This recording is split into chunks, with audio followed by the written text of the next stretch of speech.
former minister and founder of Something or Other Publishing, Wade Franson, is the host of Created in the Image of God, a series that examines the role of religion in society, from messianic returns to the emotive responses transmitted through our culture.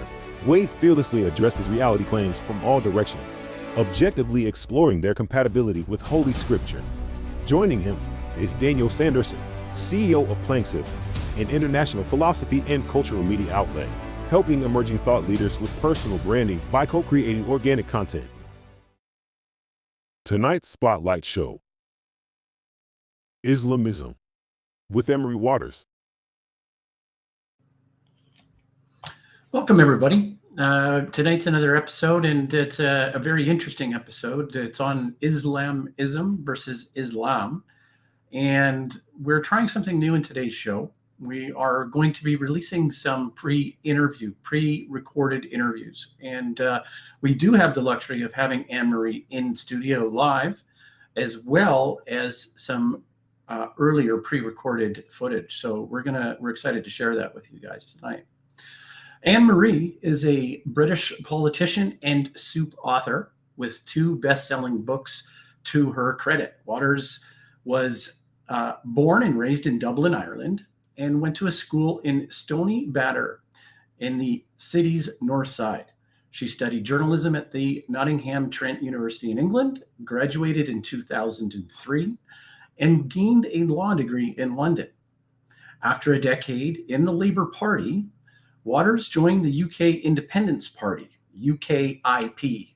She launched Sharia Watch UK, and in April 2014, Waters left UKIP to form and lead the For Britain Party from 2018 until its dissolution in 2022.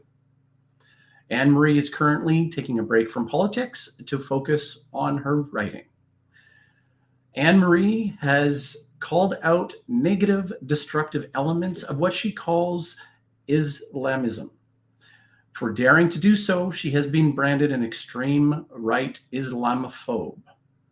Something or Other Publishing, a sponsor of this show, published her book Beyond Terror: Islam's Slow Erosion of Western Democracy in July of 2018. I want to share with you now this interview. The way I wanted to start is with the show's main thesis, which is the role of religion in society. What are your thoughts about religion in society? Do you sway one way or another? I do. I'm a secularist, very much. People are entitled to beliefs, but they should, it's got to be kept private. And I was watching the interview with the Imam yesterday, and he was talking a lot about interpretation and how various things can be interpreted differently. That to me makes an argument for secularism. If you don't know what it's saying, then how can you legislate on it?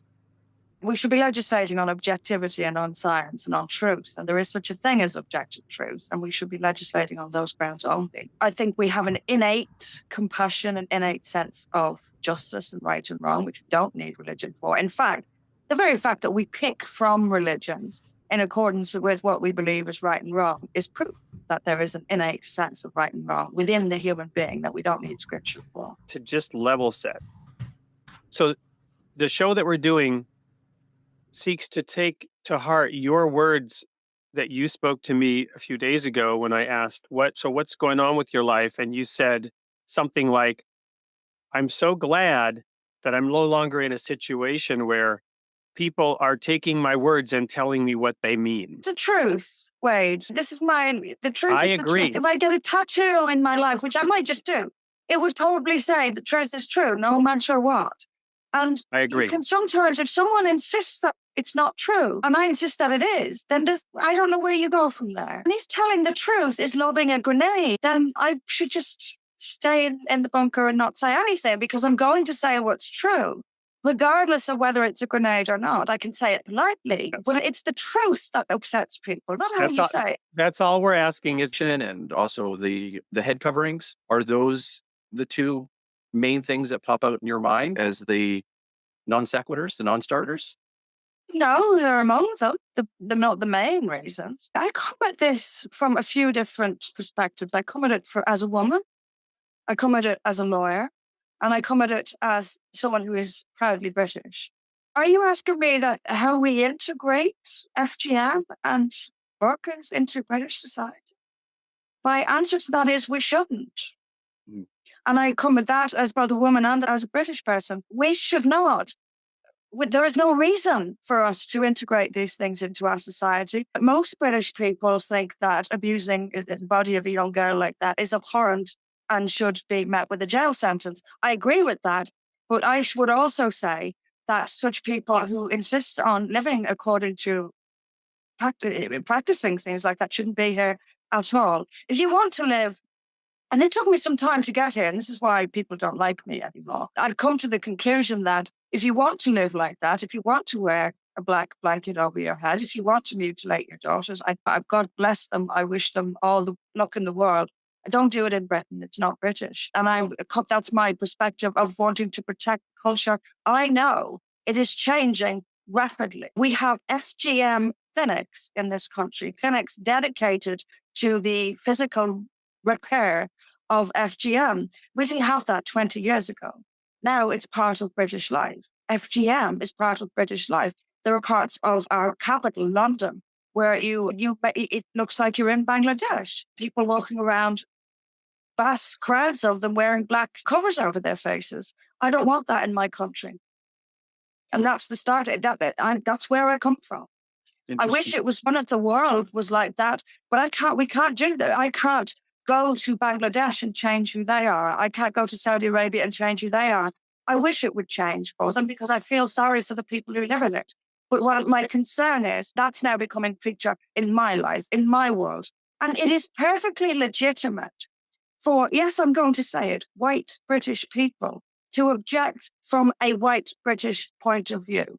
We are always, the sort of underlying narrative seems to be that the white European can't have a perspective from a white European point of view. Yes, we can, and it's perfectly legitimate. And Europe is transforming beyond recognition because of immigration from societies with cultures which are completely incompatible with ours. And we, the native white European, is being told to shut up, stay quiet, and allow your country to be dismantled and to allow practices to take place which are against the law as well. FGM is against the law in Britain, but we've set up clinics to accommodate it. We are accommodating crime. It is against the law to cover your face in a bank, for example, in this country. Guess who doesn't have it, who that law doesn't apply to? Our country is being destroyed by this. Europe is being destroyed by this. So is Canada, by the way. So I want to get a little straight in my head about this. Are you saying that they have clinics to actually do this? No, to repair it. To repair it. Okay. Yeah. But it's a crime. And nobody is looking into it. But if you've got clinics with people who are mutilated coming for repair, not repair, but if something goes wrong and they're injured, you have clinics assigned the duty of dealing with the aftermath, the physical aftermath of FGM. Now, what my question is, if you know these people they're coming into the clinic, so you know who they are. Why aren't you investigating for a criminal offense? But they're not. That all may as well not be there. They're just repairing these. I'm not saying they shouldn't repair them. I'm saying that you have crime in front of you has been committed. Investigate it. We have laws in this country to protect children from abuse. They're never used to take children out of FGM situations, ever. FGM is becoming slowly but surely a part of Britain. And that's because of immigration and multiculturalism. Neither should happen in this country any longer. So would you say that happens on British soil? Of course. Okay, honestly, I didn't know. 100%. There are FGM parties in this country where they all get together and mutilate several girls at once and have a party. That happens in this country. We know it happens in this country. It happens in huge numbers in this country. It's a criminal offense supposed to carry a 14-year prison sentence. Nothing whatsoever is done. And nothing is done because if you dare to even speak about it, the left wing will call you a racist. And everyone is terrified of being called a racist. So you have this Because this silence, this terrified silence, laws are being broken and children are being mutilated. And we just sit back and let it happen. If you speak, as I have, you'll have your life destroyed. Do you feel that your life has been destroyed as but only because my reputation is destroyed. I'm a lawyer. I can't work as a lawyer. No one would hire me to work as a lawyer. So there are most jobs I wouldn't be able to do. So my ability to make a living has been seriously impaired, simply for telling the truth and simply for having an opinion. My life could be destroyed completely if I let it. I'm very much you're responsible for your own life person. So if my life is not, I'm actually happy. I have a really wonderful life, but only because I made it that way. If I were, weaker, I could have been completely destroyed by it. Yeah. So what kind of law do you practice? I did family law. It's a long time ago, but this is actually what brought me into it, because there are Sharia councils in this country which operate Sharia law, Sharia family law. And this is how I got into this in the first place. As a lawyer in studying family law, I discovered, because up until then, I naively didn't know. I thought this is the country of the suffragettes. We would never tolerate the Sharia treatment of women in this country, and we do. And it's all completely illegal, but that doesn't matter. And that's how I got into this. I discovered tribunals in this country litigating on family, divorce, child custody, domestic violence, which is criminal offence. And we have Iran-style Sharia operating in the UK. The government knows about it, politicians know about it, the press know about it. Would you say that the actual, the laws are being eroded in your court systems? I don't think they are being eroded, but in practical, they're being ignored. We have, legally here, you are allowed private arbitration. So if a group of people want to privately arbitrate on an issue, so say you have a contract dispute, you can appoint an arbitrator. Under the law, I have no problem with this. It saves the courts time and money, etc., which is the point of it. So you have private arbitration, and what two parties to a dispute can do is appoint a sort of pseudo judge. They will agree to go to act in accordance with the ruling of this pseudo judge. Private arbitration. It's perfectly fine. It's perfectly legal. However, the law that allows private arbitration to take place has rules. So you can only do private arbitration if. So you have to be in compliance with the overriding Human Rights Act, for example, which both parties should be treated equally. That's number one. So with Sharia arbitration, the woman is worth less than a man. She is worth half. If she is to give testimony, she has to find someone to back up her testimony, or he is believed. And remember that most of this is family law, so it's usually man against woman. So her testimony means nothing compared to his. That is illegal even under the Arbitration Act, which allows private arbitration to take place. Are you with me? That's a great example. The Arbitration Act allows arbitration, but only under a certain set of rules. One of those set of rules is that both parties have the same rights, the same legal weights, and all of it is subject to the Human Rights Act. Sharia arbitration just stamps all over the Human Rights Act, doesn't adhere at all to the requirements of the Arbitration Act. So it is acting unlawfully in its arbitration, but nobody does anything. Now, you have to understand, this is not some hidden in the basement thing. They are open. They look like courts. They have Sharia judges sitting up on a little dais looking down on everyone. They operate like courts. They have signs outside. This is not hidden. They don't hide it. But the rulings inside it are completely illegal. Their arbitration is completely illegal. They do it laughing at British establishment because they know the British establishment knows what they're doing is illegal, but won't stop them. In order to prevent something happening, you have to stop people from doing it. They will do it. Someone has to step in to stop them, or else it carries on. That's where we are. They know nobody's going to stop it, so they carry on, and nobody stops it. So you end up with a Sharia system in Great Britain.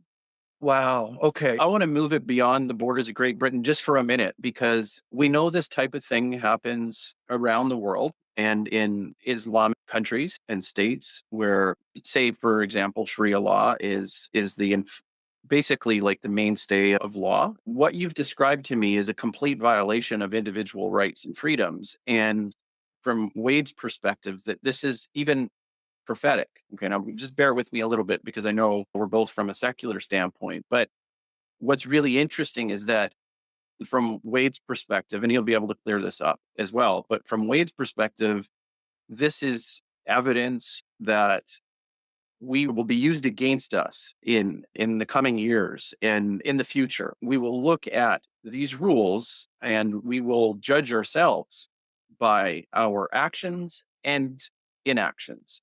So the reason why I'm saying this is that if we take this outside of the borders of Britain and the UK and Europe, and we look at this happening around the world, what is our obligation as a global citizen to stomp this out? It seems to me like you draw the line from a nationalistic standpoint and from a cultural identity standpoint, which you're proud to declare, but you're not saying that we need to eradicate it around the world, probably because it's just too overwhelming. Would that be fair? Can't we? How do you eradicate it around the world? Hey, everyone. So we wanted to give you, at the beginning of the show, a bit of speed view into Anne-Marie Waters, who is up in the UK at 2 a.m. to be on the show, and who, not knowing the length of the pre-recorded video, has just gone to get another cup of coffee. In the meantime, Dan, you want to take that ticker tape down? This is now live. So we've got with us in the studio another guest, and we've been having some technical difficulties here behind the scene, but now we're ready. So John, can you hear us? Yes. Hello there. Can you hear me? Perfect. So we will be back with Anne-Marie live in just a few minutes, but in the meantime, I'd like to introduce John, who was slated to be on a little bit later in the show.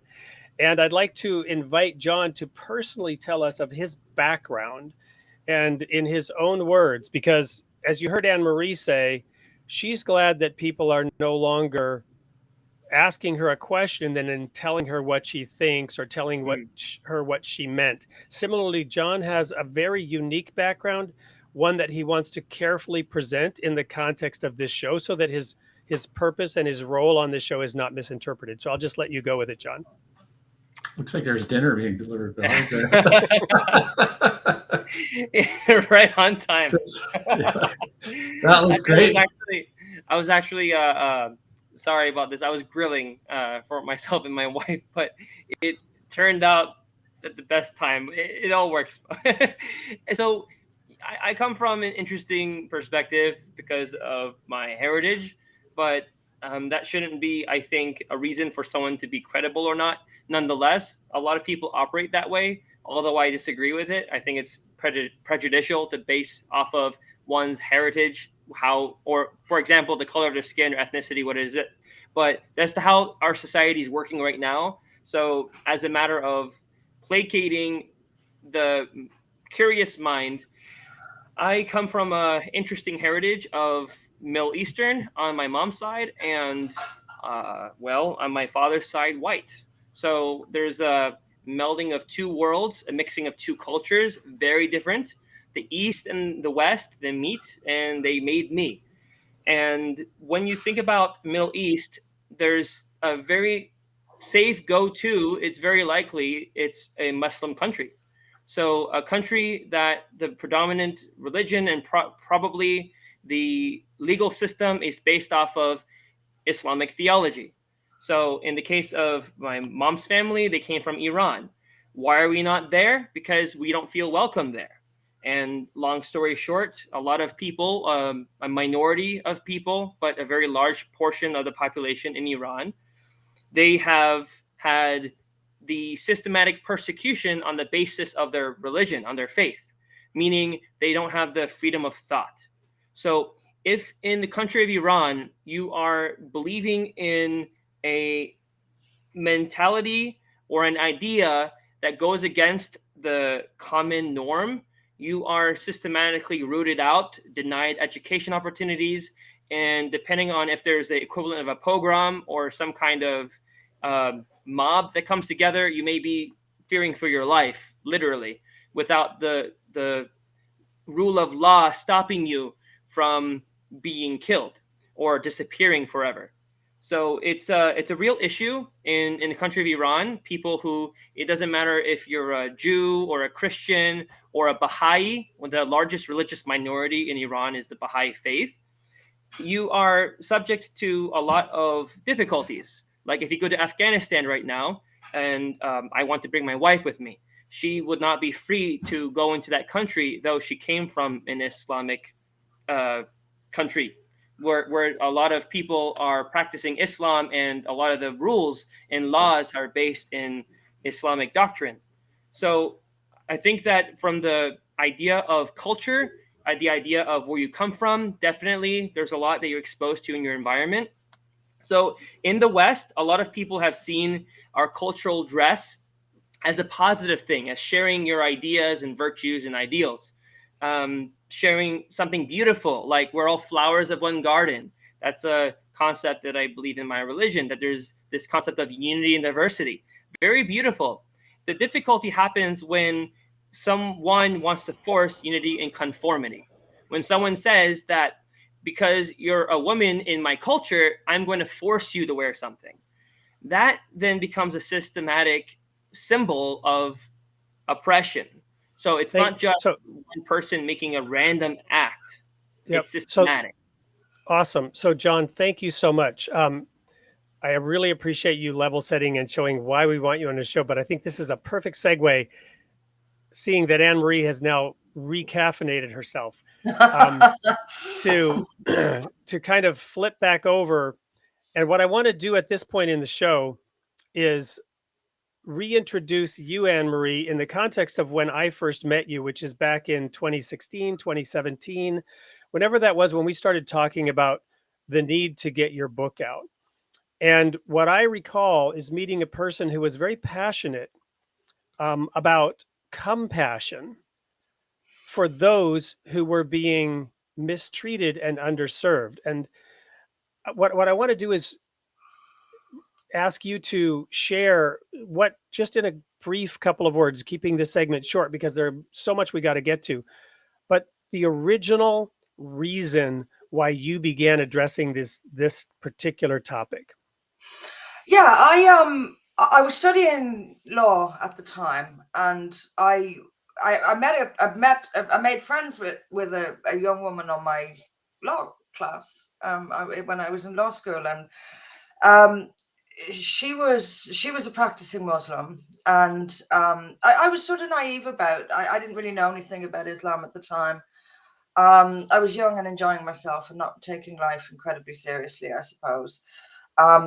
But she told me, she was British born, and she told me some things about her family, very casually, very matter-of-factly, about the pressures she faced. Her sister was on the run. Her sister had left her husband, and her brothers were trying to find her sister. And she was very matter-of-factly telling me if they find her, they'll kill her.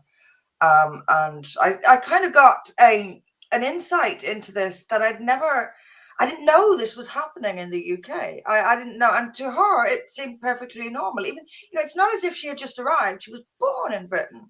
And yet still, having born and grown up in Britain, she still sort of thought it was normal for brothers to threaten to kill their sister for leaving a marriage.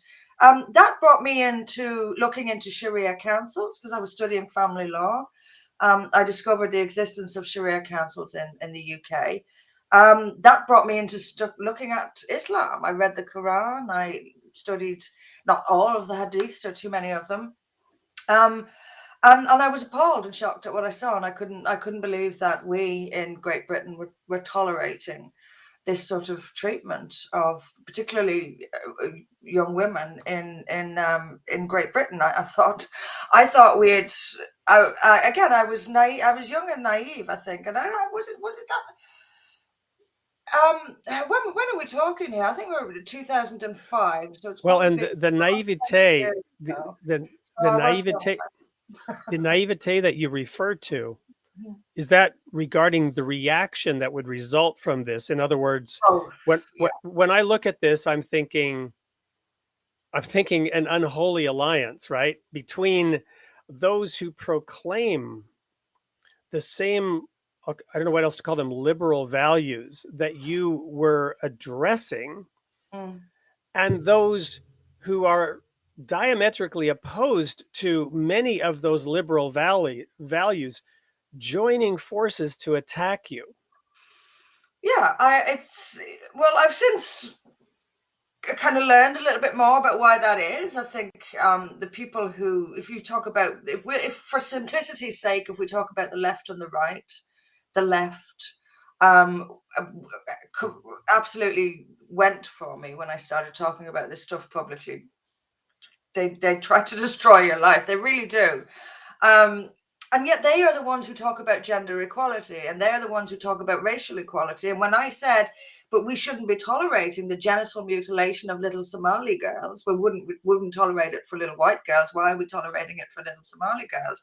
I was called a racist by the very people who are tolerating it for Somali girls when they wouldn't tolerate it. Everything was upside down. So, but I've since discovered that, you know, any minority will be sided with by the left against the majority, because they are engaged in a cultural Marxist destruction of Western society. That I've discovered that since, but I was naive at the time. And on that note, we're going to go to a quick commercial break, which in this case is a video promoting your book, Beyond Terror: Islam's Slow Erosion of Western Democracy. And we want to announce before we play this that you'll be able to pick your favorite comment or question from this evening's guests, which can be seen on the right if you click on the little, I think, chat icon.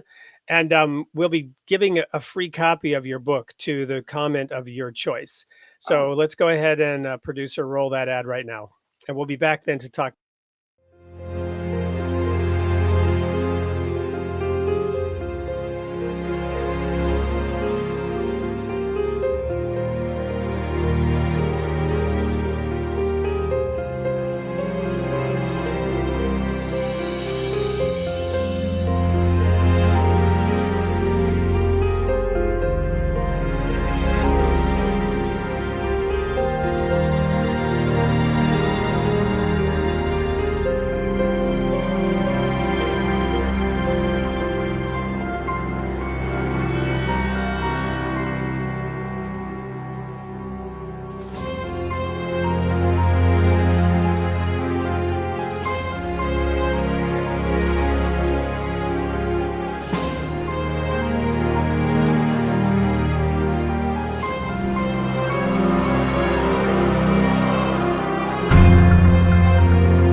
So thank you, Anne-Marie, for writing that book. And the guest who produces the comment or question that you like the best will get a free copy, compliments of Something or Other Publishing. I want to now go back to comments that I made in that pre-recorded interview, and then ask a really broad question to level set where we're at in history, broadly speaking. My comments were that, look, this show is not going to be about the theological differences between Islam and Christianity, for example, or any other religion. The purpose of this show is not to elevate one religion over another. The purpose of this show is to discuss the appropriate role of religion in society from a variety of perspectives. And you shared your perspective on what that is. So we're not here to discuss, the supremacy of Christianity over Islam. That's so not the point of this, or any of the theology behind it, but rather the impact on society, and as you've mentioned, on law. So I want to go back now into history, and I want to raise a concept that is probably going to sound very racist when I bring it up. But I'd like to ask you, as a British citizen who may have more familiarity with the historical context of this term than Americans, and I want to talk a little bit about how this concept may have led to the type of society that we see in Britain and other Western nations, particularly those established by white people. The term is the white man's burden, right? The white man's burden. I'm sure you're familiar with this, and I'm sorry for just springing it on you with no context. You're going to have to explain it to me a little bit. All right. So my understanding of the white man's burden, and perhaps somebody from our audience can comment on this, and I'll throw John back in the mix here, and even Daniel, in case one of them have something to add to this question. The white man's burden, as I understand it, was a recognition on the part of the British people in particular that they had achieved through the Industrial Revolution a degree of material success that elevated them above other nations. And yes, there was perhaps some jingoism mixed in with that. Yes, there was perhaps some racial superiority mixed in with that.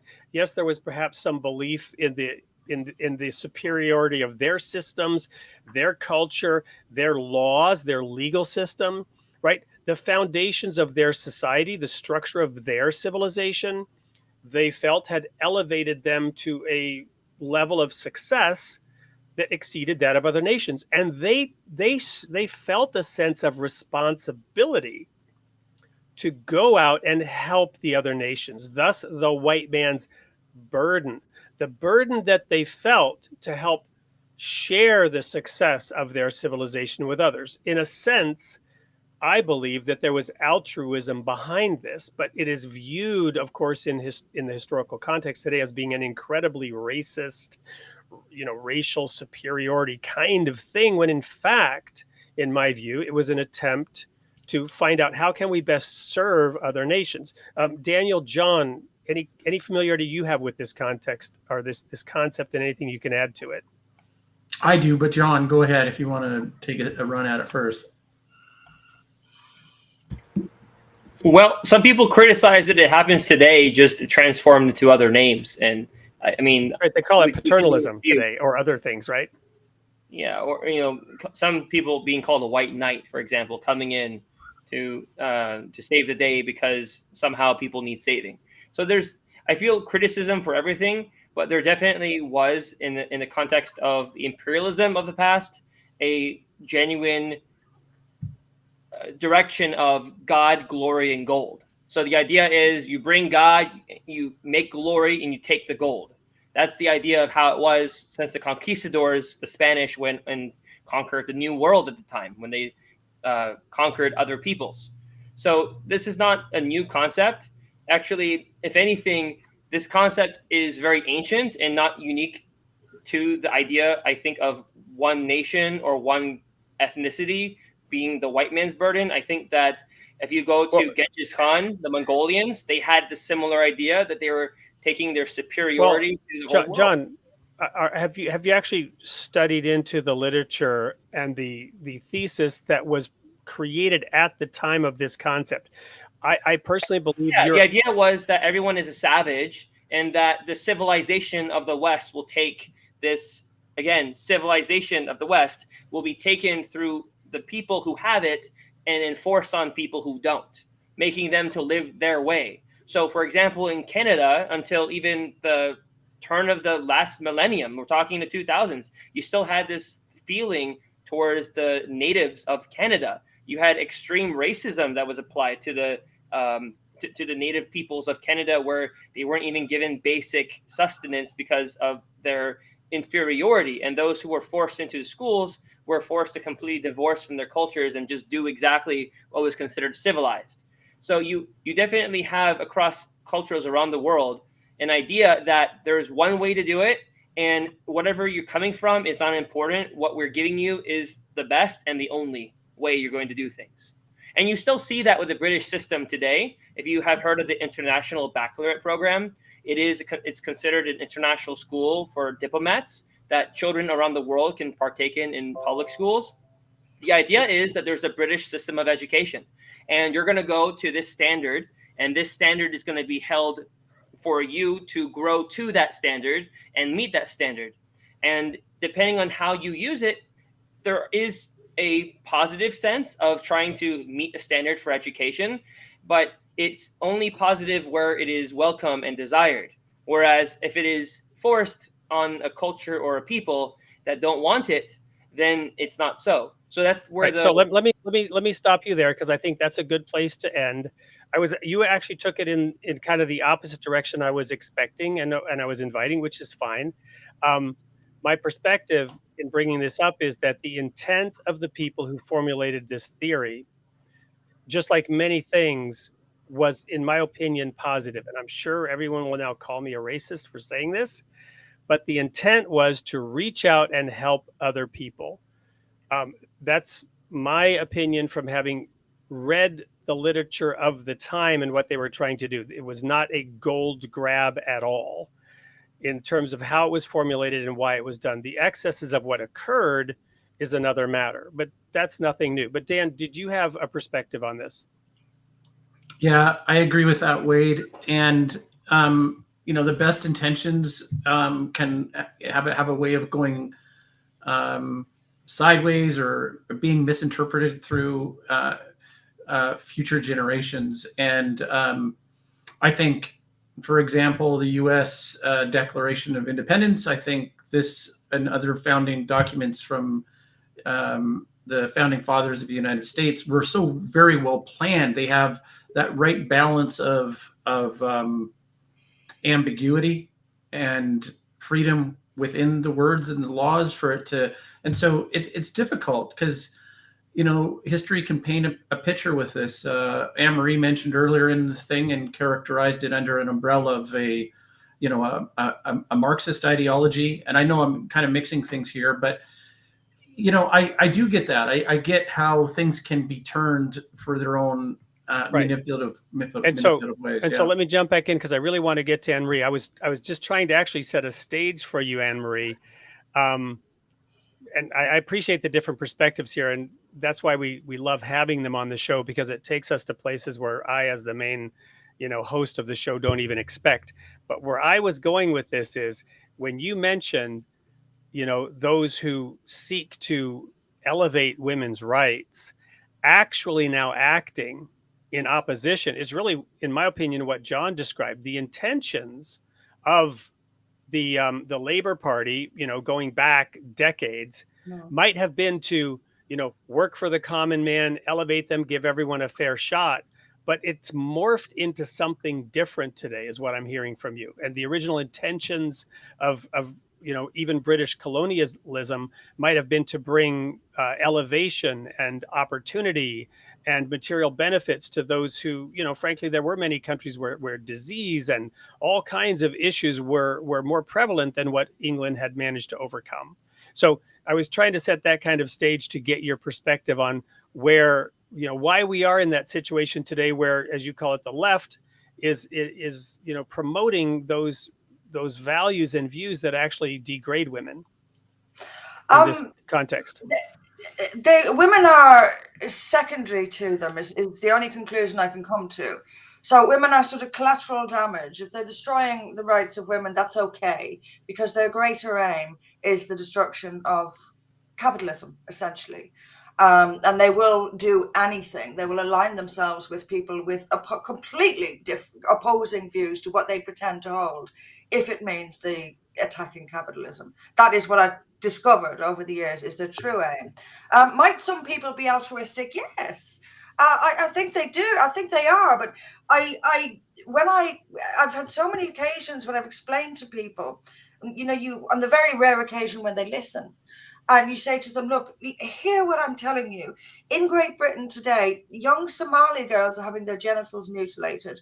If we speak against it, you call us racists. My perspective is, I'm telling you in plain English, I want Somali girls to have the same protection from mutilation that white girls do.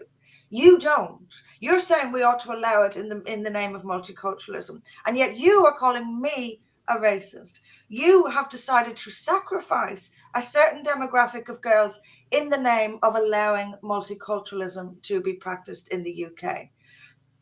I sit people down and say this. And how far do you get? How far do you get in terms of making them aware of the cognitive dissonance of the words that they're uttering? You can't.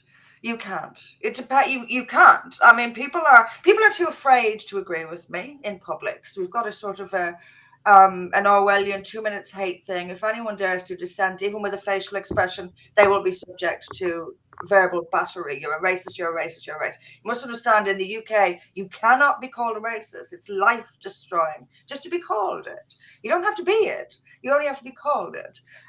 So people are terrified of that. So in one sense, they won't listen because they know who I am. They think I'm a racist, and so everything I say isn't legitimate anyway. They're afraid to agree with me in case they get called a racist. And they're so wired into this anti-capitalist left-wing propaganda that what I say doesn't penetrate anyway. So it's very difficult to have a conversation with people when facts are inadmissible, when the truth and the argument, as you're explaining it, isn't being heard. It's very difficult to debate. Could you share with us what's written on your coffee cup? Yes, it is, "In a time of universal deceit, telling the truth is a revolutionary act." That's a George Orwell quote. I'm a very big fan of George Orwell.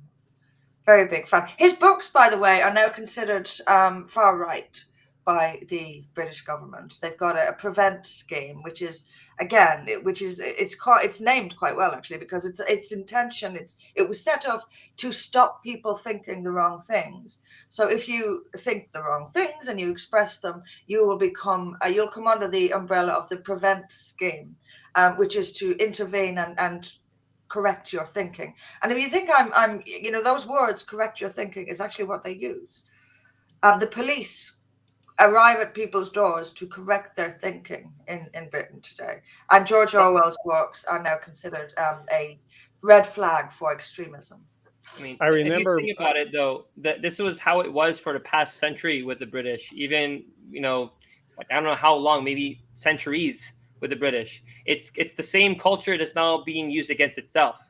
So you have this idea of that very same superiority that's applied now, and it's being used against the very same people that hypothetically were, again, using that on all the people around the world. So the colonies, they were, most of them, plundered and pillaged for resources. Although, yes, you may have built there may have been a railroad and a railroad station and a factory, but those things were all used specifically in the most efficient way possible to obtain the resources to ship it back to the home colony, which would be, in this case, the United Kingdom. Not that it's good or bad, but that's just what was happening. So if you consider the modern day, you have a whole nother story now. Now we're even able to talk about the idea of the legitimacy of a sovereign government and not be put in jail for talking about it. Back then, it used to be treasonous to even talk about things that was against the state. Now you can see, and I was appalled by this, in the middle of England, where London, just London area, you have people walking in the streets and saying death to their country that they're in. I mean, I cannot imagine going to Iran or going to any country in the Middle East and saying that death to the king or to the government. You'd be not just thrown in jail, you may be shot on the spot. I mean, who knows?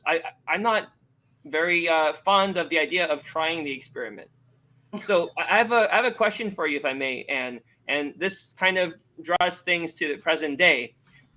Why is it that we have this double standard of the realization of how bad it is to live in those countries, which is why people are coming to the West, and this double standard of saying, okay, well, it's bad over there and we can accept it here and normalize it here? How do we get past that double standard of normalization of what is otherwise against our laws in this country? I'm not sure what the question is. How do we? I have to say, it happens to me a lot too, John. I do that. Let's concise it. Let's consult for a minute, John. What do you think the pinpoint question is on that? So we're very clear that this idea of moral relativism is a thing among people, believing that to each his own, let the cultures be and coexist and so forth. But then at the same time, you have cultures not merely let's say positive way, but you have cultures where people that are now citizens of the state are hurting each other in that context of to each his own. So yes, you have a culture that's now in the country that may not be, for example, harming people outside of their culture, but they're harming the people that are born as citizens of the state. So in Florida, for example, I'll tell you, my child is property government, and that, it's just that way. Parents don't really have ownership of their children. The government owns the children in Florida. So if I am a bad father, the children are going to be taken away. The state will take the children because I'm not fit to take care of them. That's just how it works. You go to Britain, the same thing. If someone is in a vegetative state, the state may make a decision to pull the plug on the person. So if the state has so much power to take children away, to take people in a vegetative state out of their life and no longer have the situation of being prolonged, why is it that the state doesn't get involved when someone's genitals are being mutilated? Why is it the state doesn't get involved when someone doesn't want to go home because they're afraid their father will beat them for not wearing a hijab? Why is that? Okay, because they will be. I mean, I'm not trying to make this. I'm not trying to be flippant about it, but they're afraid to. If you bring it down to the practical level, so if a social worker or a doctor or a nurse sees a young Somali girl, for example, most of our FGM cases, to keep it on FGM, involve Somalis. If they see her being damaged, they're afraid to say anything. The police are afraid to investigate it. The medical people are afraid to report it. The politicians are afraid to speak up about it. And they're all afraid of this because they're all afraid of being called racist. And I'm not trying to be casual or dismissive of it. That is genuinely the truth. In practice, that's how it works. Nobody does anything because everyone's too afraid of being called a racist. And that word just dominates public life in this country. Everyone is terrified of it because it is life-destroying to be accused of racism. I think I get what you mean about the moral relativism. So we've got this live and let live philosophy, but that live and let live has now met with people who harm each other. And we have now decided as a society, well, they may be harming each other, but that's their culture, so let them be. So that means that we have no morals. We have no objective moral position. We either it's wrong or it's not. So if it's wrong to mutilate your daughter, then it's wrong across the board. That's my position. But multiculturalism, and yes, it derived from a kind of a Marxism that people can be divided into groups. You have the oppressed and you have the oppressor. We as whites are the oppressor. That's a given. And anyone who isn't white is the oppressed. That's also a given. So anyone who isn't white can do whatever they want. And if white people try to stop them, that's colonialism. That's white supremacy. That's white people stepping in and imposing our values onto non-white people. That's how it's perceived. And that's why people don't. So this is a good point to segue. We're going to do a commercial break, and then we're going to actually come back with the next pre-recorded segment in which we were asking you about the UN. It's a much shorter segment. It's like 4 minutes. And then we'll come back and talk about one of the basic premises of this show, Created in the Image of God, the role of religion in society, which is that the role of religion is to inspire and not coerce. But this role has historically and repeatedly failed when the adherents of any religion become zealots and then begin to impose and coerce those around them and try to force them to adopt the same beliefs. And where we're emerging as a society and civilization in today's world, we're at a unique crossroads in human history. So I'd like to then quickly go to a commercial break, and when we come back, we'll play that clip and we'll then talk about that. What do divorce, kidnapping, ancient prophecies, and the collapse of the Soviet Union have in common with the music of the Beatles? These are all elements of author Wade Franson's traumatic autobiographical journey, recorded in his best-selling book, The People of the Sign. He effortlessly weaves these elements together, proving once and for all that truth really is far, far stranger than fiction. Order your copy now on Amazon, or by emailing orders at soopllc.com.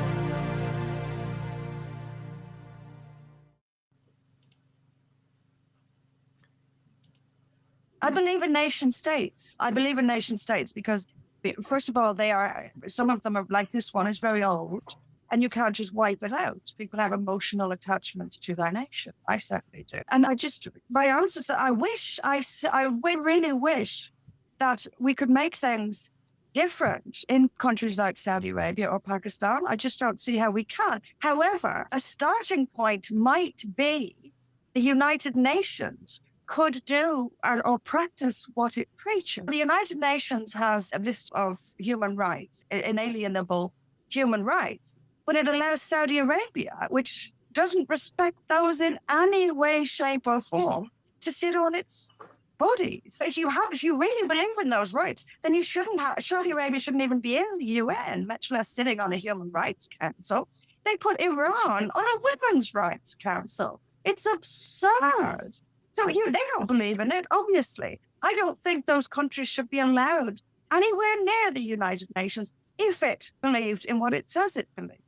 They should cut off. If you take South Africa during apartheid, for example, it was absolutely isolated, wasn't even allowed to take part in sporting contests. Why then, when women are treated as they are in Saudi Arabia, why is Saudi Arabia not banned from sporting contests for its treatment of its people? Why is Iran not banned? Why were both of those countries in the World Cup recently when their human rights records are abhorrent, much worse, I dare say, than South Africa's? But South Africa was alienated completely. Why is the UN? This is one thing we could do. There's very little we can do, but one thing we can do is for the United Nations to practice what it preaches and throw out Iran and Saudi Arabia, but it won't. It instead elevates them to put Iran on a women's rights council is beyond parody, parody. And any credibility that the UN might have had, it never had any with me, but it might have had with some, is completely gone. So that is just a perfect segue to discussing this premise that has been introduced on this show. And it was introduced really through discussions on this show that led to me arriving at this conclusion that this verse, this parable in the book of Matthew, in which Jesus, talking about his return to earth, says, when the Son of Man comes in his glory, he will judge the nations. Now, what he says next is this separation of the sheep and goats into two different groups. And he says to the sheep, come ye blessed of the Father, inherit the kingdom prepared for you from the foundation of the world. You may remember having heard this as due to your Catholic upbringing. And then to the goats, he will say, depart from me, I never knew you. And this has always been applied at an individual level where people, say, oh, well, I must be kind. I must visit people in prison. I must give a glass of water to those who are thirsty. I must be just to those who are brought before the law in any way, shape, or form. And I must feed the hungry and so on, clothe the naked. But that's not what the parable is talking about. It literally says the nations will be judged. And so therefore, do the nations deliver those basic human rights or not? That is really the question. And so it came clear to me in terms of the prophetic timeline, which I'm not asking you to accept at all. Just look at it in terms of civilization and the arc of history. In 1948, after the Holocaust, when the Jewish state was established, you at the same time, in the same year, 1948, had the Universal Declaration of Human Rights established at the United Nations. Ergo, the nations had chosen the very standard by which they would be judged. And further in the book of Matthew, Jesus says, whatever standard of judgment you arrive at, I'm going to use that same standard of judgment to you. God will use that same standard of judgment. So again, whether you're religious or not, the nations will be judged by whether they adhere to that standard. And you've just eloquently pointed out how the nations are miserably failing to achieve and adhere to that standard. So what's next? What is the next step in the evolution of society and humanity? Not for me. Yeah, I get it's a big question, and I know it's like 3 a.m. and you're going on 2 hours sleep and 6 cups of coffee. What's the next step? What I would like to see is a revival of democracy, an end to globalization, a restoration of, restoration is not the right word because never really had it, but clarity of morality. I would like us to be clear as to, oh, you've got your cat as well. Mine are, I've got 4 of them around me at the moment. This is my daughter's cat Licorice who wants to get in on the action here. I've got 4. So I want to see some moral clarity, some moral backbone. I would like to see our nation states restored, and democracy is an aspiration. Secularism is an aspiration. We will never get any of it perfect, but the victories are when you try to do it. This is when your society is built about what you try to do. You're never going to get everything right, but that's what I would like to see happen. The United Nations needs to go. I mean, I'm not sure what we would replace it with. I'm not against cooperation between countries, but it is morally bankrupt. And the comment has been left that all countries fail to live up to the UN standards to some extent. That's fine. And like I said, nothing's perfect. But when you are, when a body has a commitment to free speech, for example, around the world, and a commitment to equal rights between men and women, and then it allows a society like Iran to sit on a board. That's not just we're not perfect. That's complete opposition to what they pretend to preach. It's not about, you didn't perfectly have freedom of speech this year. No one's perfect. But there's a big difference between not perfect and stoning people to death. There's a big gap between those two. And the UN is morally bankrupt. Most countries are actually morally bankrupt at this point. And we need a sort of a moral reset to go forward. And that means moral clarity. Is it wrong to torture people to death? Yes or no? If we decide it is wrong, well, then let's stick to that and oppose torturing people to death consistently across the world. And those who won't get on board with it's wrong to torture people to death should be isolated and kept out of the government process globally. Right, and we know how people will respond to that, right? Well, there was waterboarding of people at Guantanamo Bay, and therefore there's moral equivalency between a nation like the United States that has, under its auspices of its government, tortured people, and a nation where every day, hundreds of people are tortured for daring to violate some cultural taboo. Whereas at least the premise, I'm not even going to debate it, but the premise behind, what happened at Guantanamo Bay is, people who are guilty of colluding to murder thousands of people. And yes, if you do establish, and this is why it's hard, right? It's very easy, and this is something I've thought about for many years. It's very easy to attack the religious because they claim to adhere to a standard, and they aspire to adhere to a standard that they themselves admit is unattainable, right? They themselves admit that the standard I am striving for is unattainable. And then they have to stand next to people who say, there's no standard at all. And you can't judge me because anything I do is okay, versus I strive to attain to a standard that is unattainable. Now, which one are you going to call a hypocrite, right? I call lots of people hypocrites. We're all hypocrites. Hypocrisy is. We are absolutely all hypocrites. Okay. All right. You know what, Daniel, you guys, please. we're running behind. I'm going to just jump into another commercial. You guys will be right back. Your story has the power to start a movement. Journalism is more than a tool for broadcasting news. It's an important way of fostering meaningful cultural relationships that create tangible change in our society. With our anthology Journalism Behind Bars, you can now do your part and make your mark. From expert writers to passionate amateur, everyone has a story to tell. Our aim is to promote equality, empathy, and create a safe space for different perspectives and interpretations of the world around us. Come join us today and break free from the toxic news cycle. By submitting your story to Journalism Behind Bars at info@soopllc.com.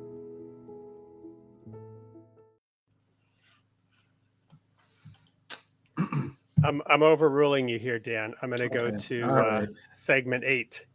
And so, Anne-Marie, we're going to now play another pre-recorded segment as we bring this thing home. And this was, we jumped over another segment on Islam. We're going to have you back to dive into that topic even more. But I want to now play this last clip, and then we'll talk about it. History does show us that religious tolerance is a good thing, right? To be tolerant of other religions and have religious freedoms, that is something that indicates a progressive society, a civilized society. Anytime we've tried to shut down but I think what you're doing is with facts and bringing up and defending things in argumentation and pointing to the law. This means that you're participating in the discussion to show that it's wrong and that the norms need to change and that the majority needs to say, no, this is not okay for us. And no, we do not accept this. So you reform your religion. Yeah, we're not kicking you out, but you can't do that. That's not allowed. And if you do, you're going to be prosecuted under the law of this land. No exception. That's the way it is. I would like that. I would like that very much. But the problem is when you can't debate someone who won't admit facts. If I say this is a copy of the Quran, I've been here a million times. If we go back to just, for example, the wife-beating verse, as I call it, I have had this debate so many times that people will simply say it's not there.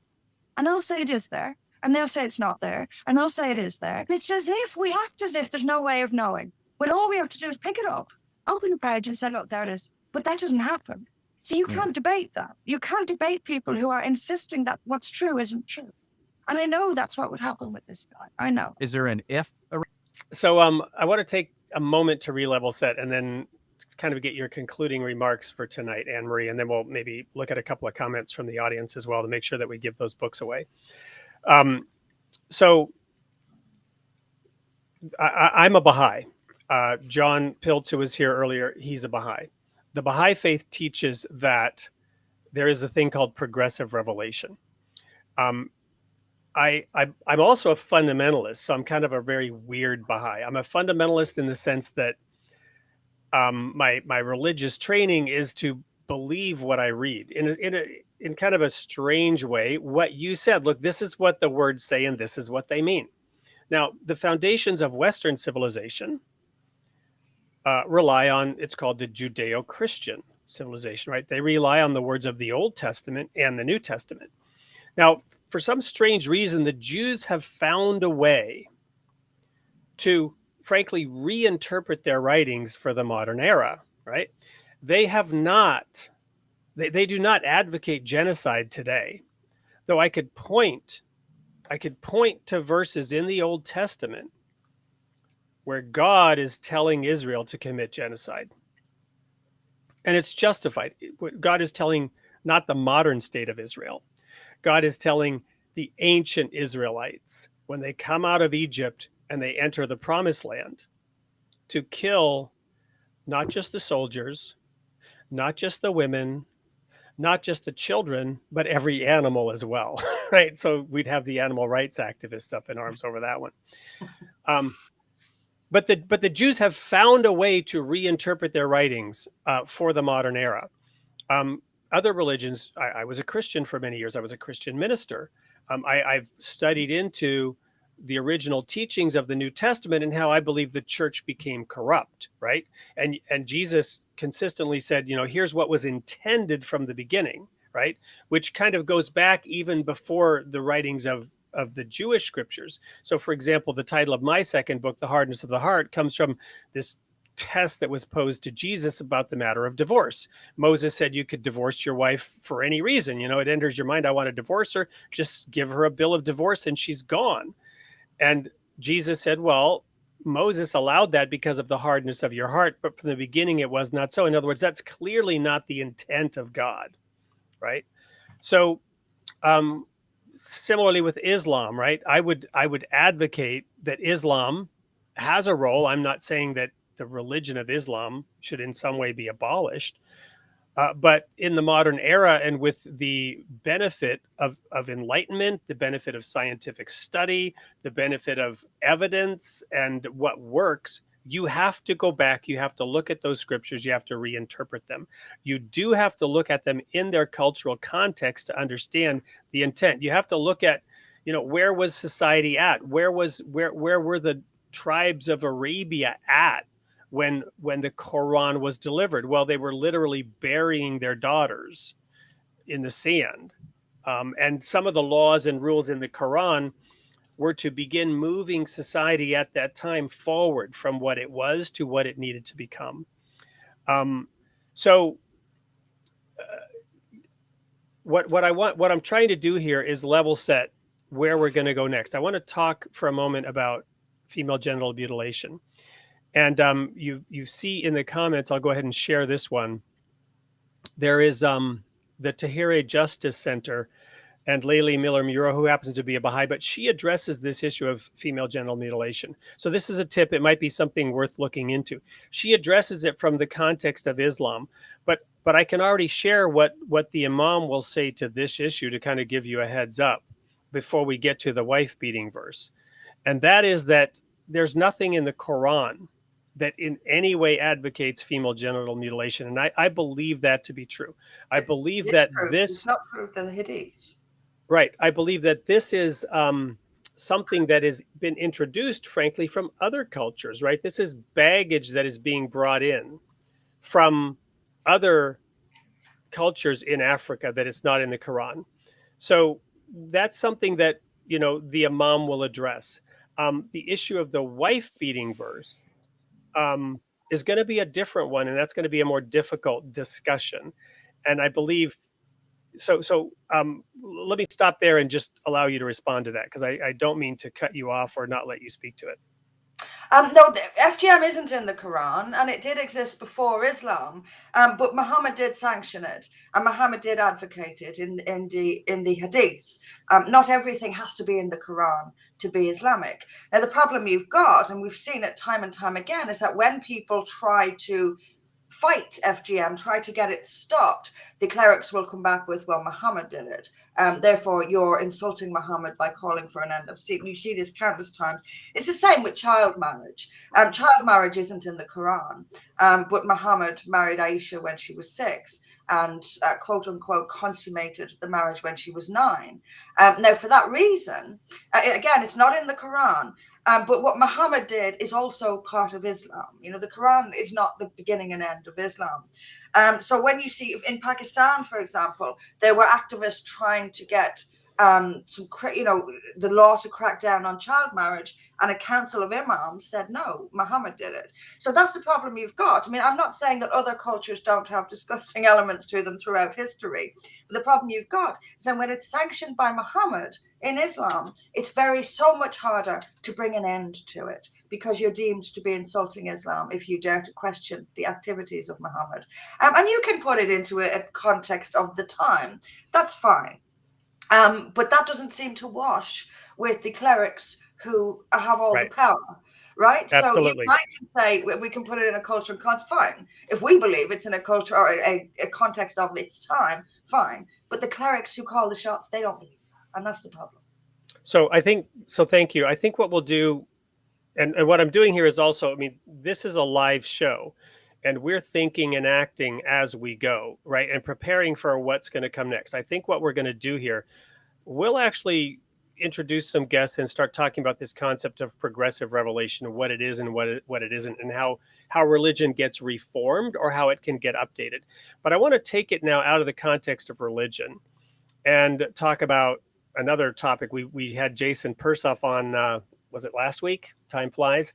Talking about the pandemic, right? So not a religious topic at all, the pandemic, right? Here we have a situation where a global approach is being advocated and mandated by the powers that be, supposedly for the good of all, right? So you'll see how this has a similar, approach, outcome, context, whatever, to something like female genital mutilation or something like the rights of women. Anything that's in that universal declaration of human rights, right, by definition is a universal declaration.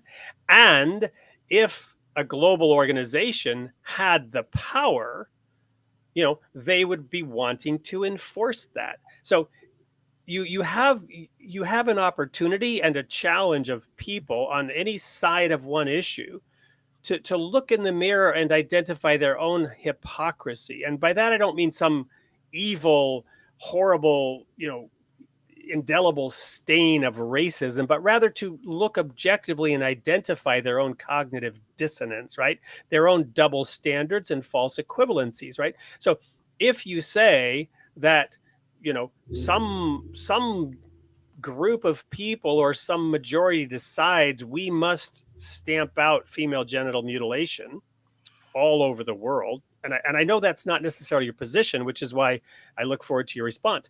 But if we say we're going to stamp it out all over the world, then how do we resist that same body saying now we're going to force everybody on the planet to become vaccinated in order to stamp out this pandemic? Or we're going to force everybody on the world to submit to some kind of biochip so that we can track them in their activities and stamp out crime. Or we're going to force everyone to, adopt this digital currency that can be monitored so that we can stop human trafficking, right?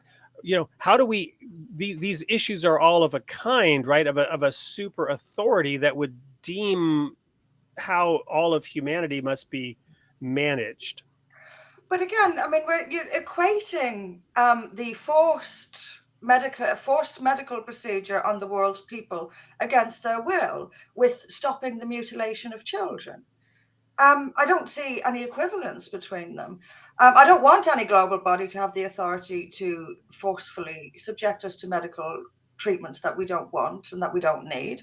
But I don't see that there's an equivalent in saying we must wipe out the mutilation of children around the world. Then forget that one. Take remotely comparable. Take the wearing of a veil, which is perhaps a little bit more, because now you have an adult, and you might have women adults who agree with it, right? Who also, so you could have a majority of, let's say there was equality of men and women, and both the men and women said, yes, it's better in society that women are veiled.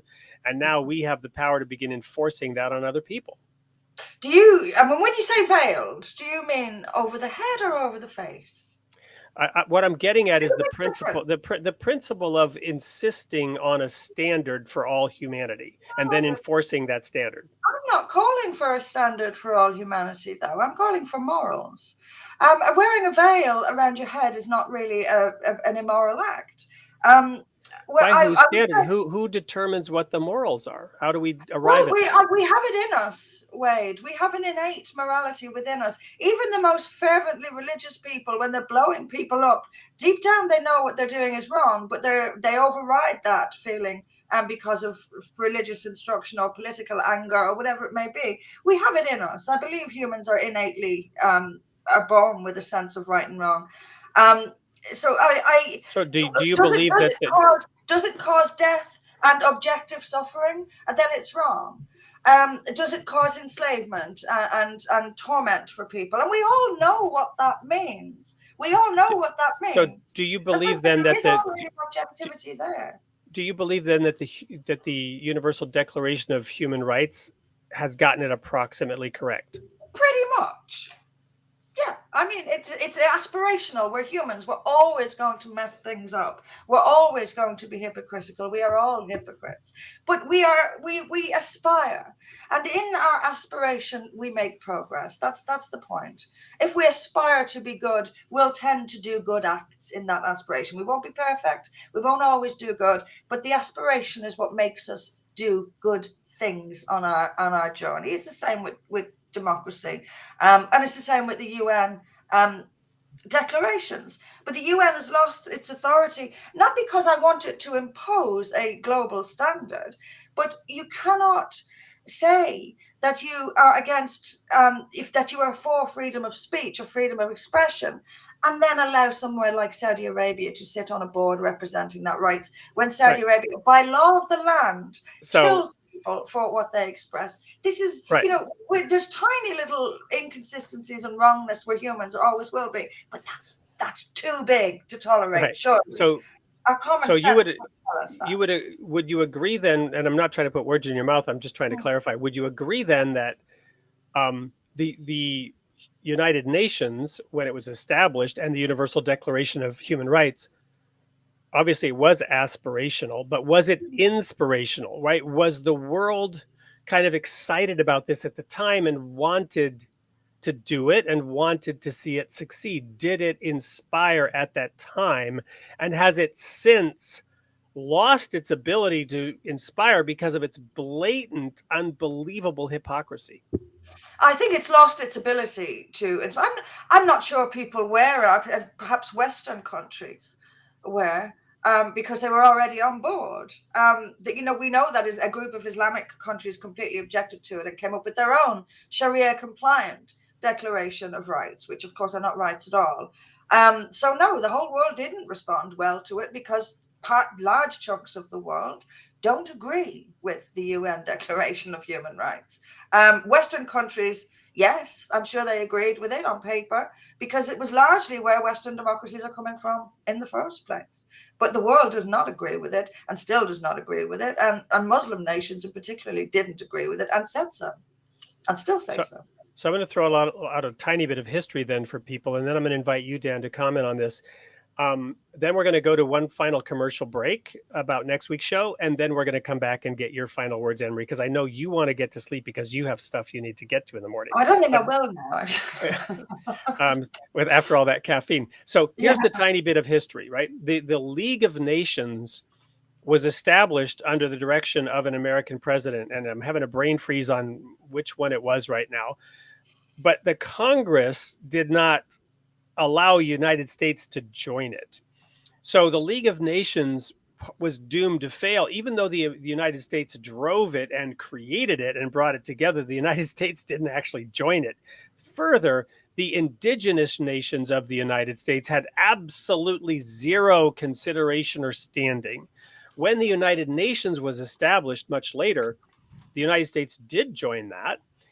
And there was given some minor level of observant status or something. So there was a progression, and there are Native American prophecies that relate to the establishment of these things and the need for them to have representation on the stage of humanity. And so my point, and then we also had, of course, the 5 powers that have veto power, which are another reason why, nothing can actually get decided and accomplished, because there's always one bad actor who's going to not let it happen and not actually submit their own authority to the joint decision, which to me is not to say that we should not have national sovereignty. We should absolutely preserve and retain national sovereignty, except that which the nation agrees to give up. Right? Agrees to give up, and we need to protect and maintain that sovereignty. The United States is a relatively decent model of that's worked for a while. It's under stress right now, but that's why in our nation we have the so-called sovereign state of Texas, right? It's always Texas that claims that sovereignty. They all, in fact, have it, right? But Dan, your thoughts on any of this right before we go to commercial break?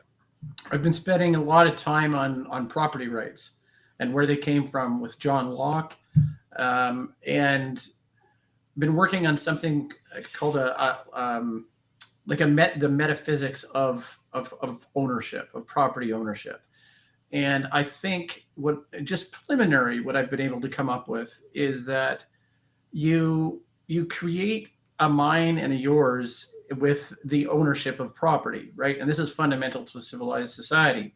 Now, this us versus them, if it's being defined by nations, that means certain nations get certain things and certain nations don't get certain things, right?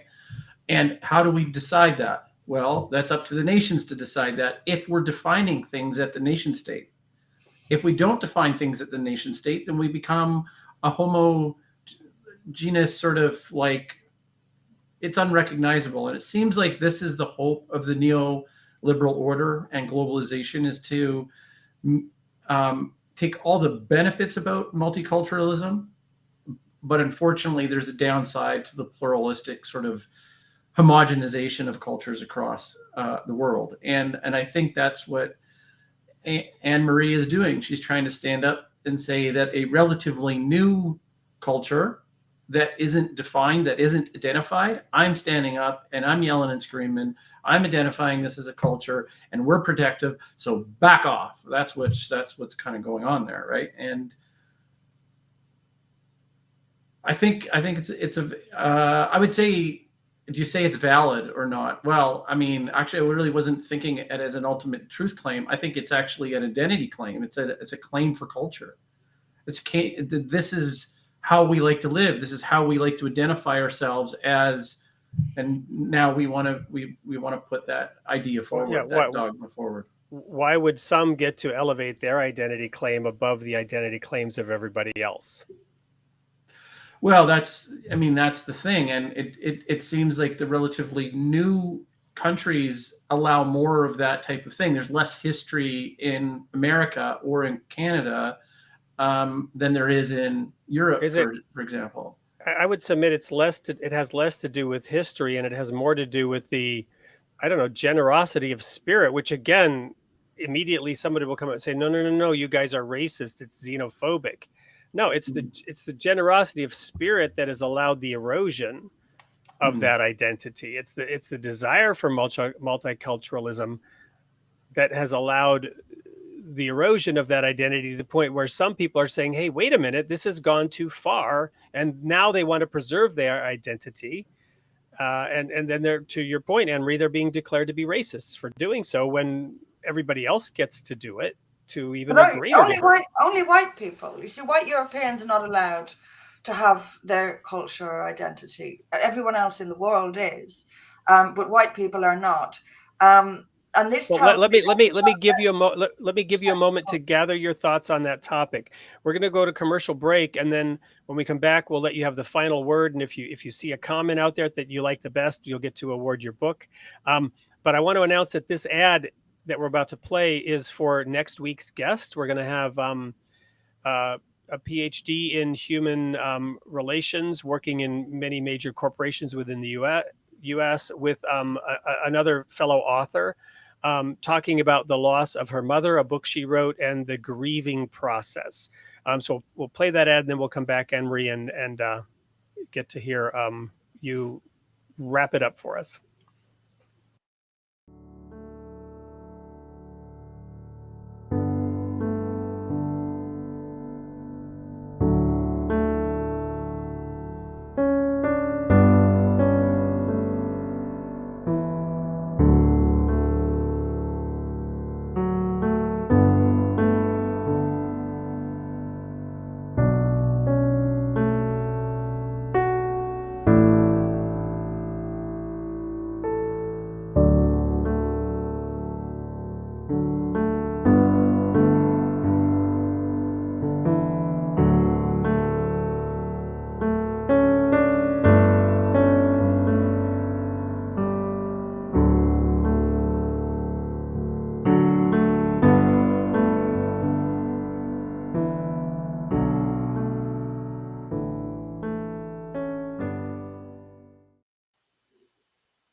Over to you.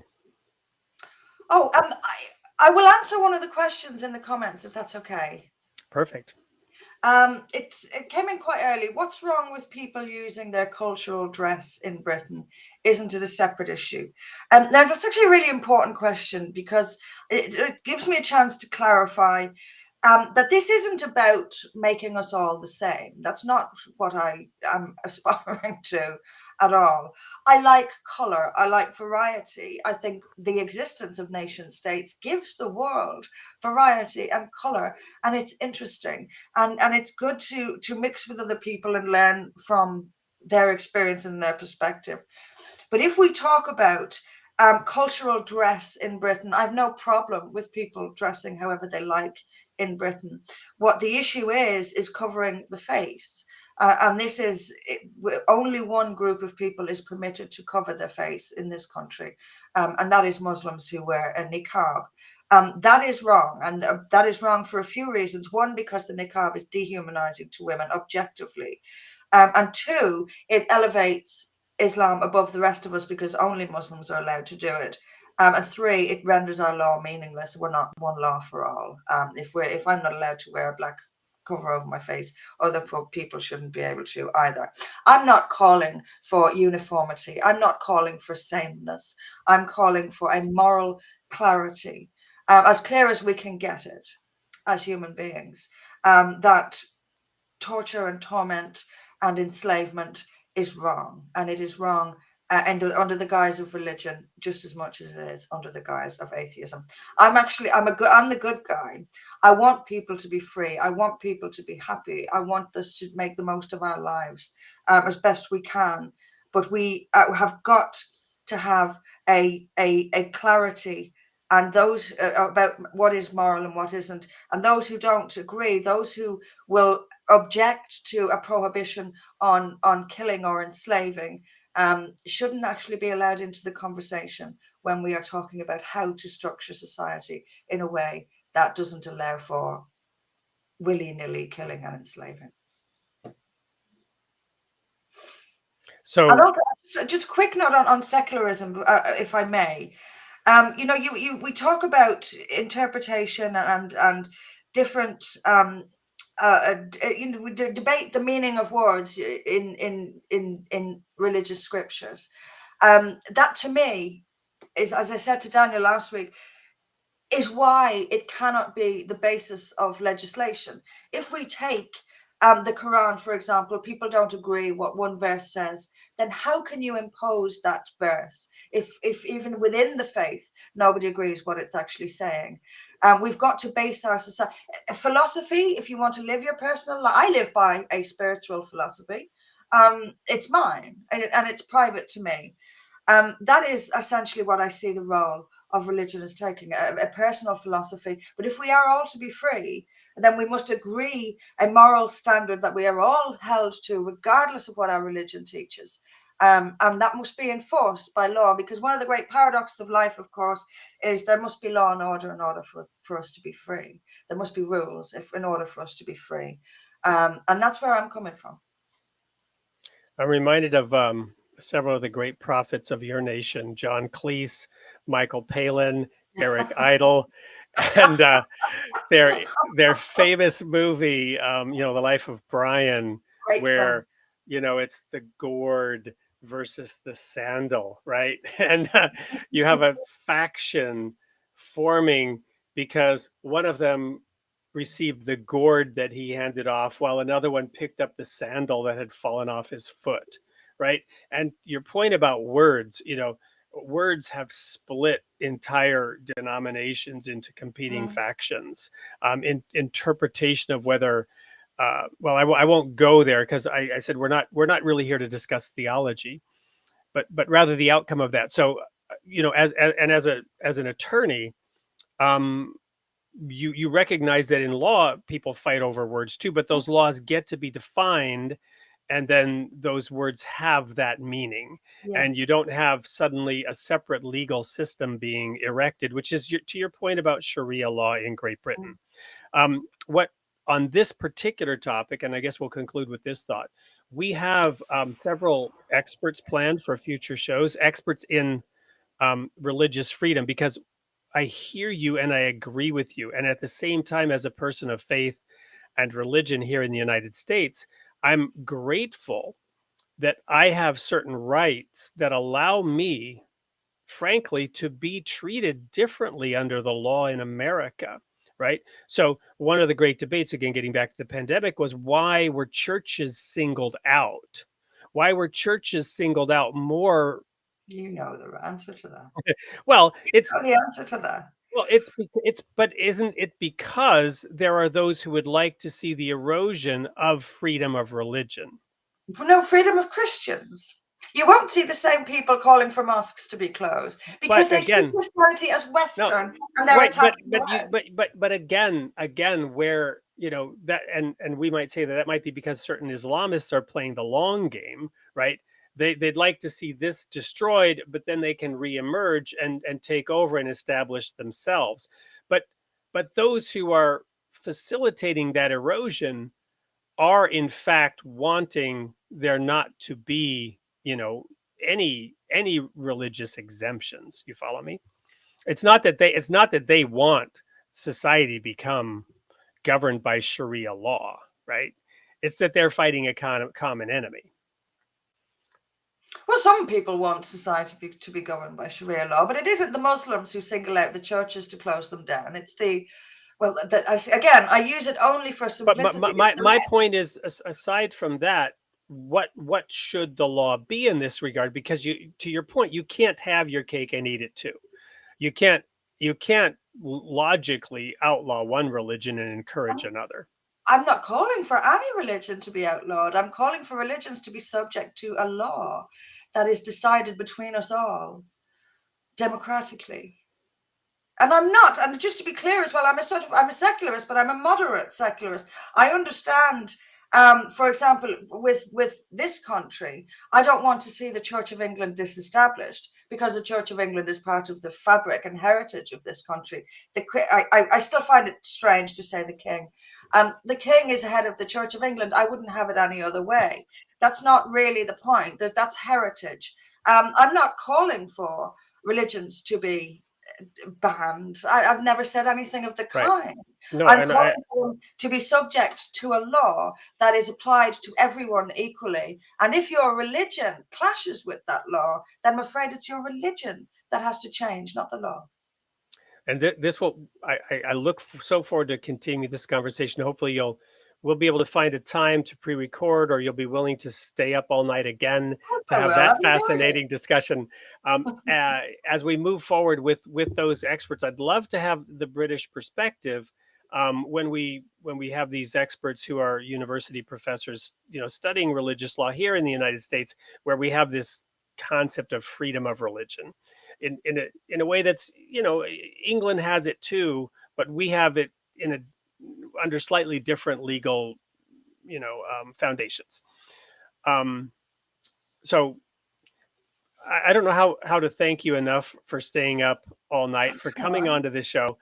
And we will be having Imam Mekye back to address some of the questions you've raised.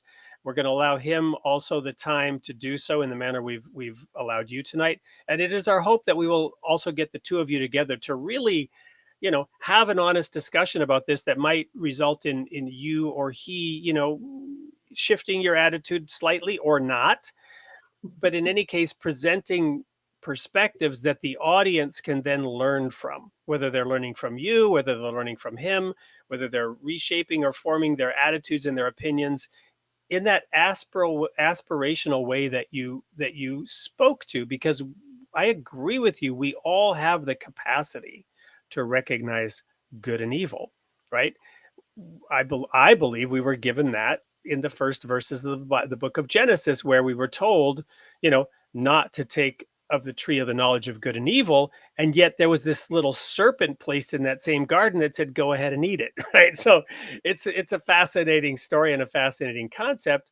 Paul the apostle in the New Testament later said that strong meat, in other words, the things that are challenging for us, belong or are needed by those who by reason of use have exercised their senses to discern good and evil. So he refers back to that tree and says, we're all eating of that tree and we're using our senses to discern good and evil. Maybe in some theoretical universe, we would not have eaten it and we would have all been automatons, robots doing God's will. But that was obviously never God's intent. The intent was, chew it, swallow it, choke on it, but figure it out. Figure it out. Fair enough. I'm not sure morality did come from the Bible, but you and I will disagree on that one. I think we've been around for 200,000 years. I think we had morals prior to the Bible, and I think also our innate morals allow us to pick bits from the Bible we agree with. So it's sort of circular. How can we pick things from the Bible and dismiss others if we get our morality from the Bible? We are using our morality to pick and choose from the Bible in the first place. So the morality has to have been there before the Bible. But that's interesting debate. That may be an interesting topic for another show in the middle of the night, but I really do want to let you go now, Anne-Marie, and thank you again so much. I know that our audience has enjoyed it. Was there a particular comment or question that jumped out at you that you'd like to award a copy of your book? I'll give it to the lady who, I think it was a lady, about the cultural dress in Britain, because it's the question that caught my eye and I wanted to answer. A.M. Sterling, reach out to info@soopllc.com with your mailing address. You are the proud winner of Anne-Marie Waters' book, Beyond Terror, the Islam's Slow Erosion of Western Democracy. And if you'd rather have her second book on, what was the title of that one? Refresh my memory. In Defense of Democracy, right? Take your pick. Reach out to us and we'll have that book shipped to you post haste. Anne-Marie, thank you. We will have you back and can't wait. Good night, everyone.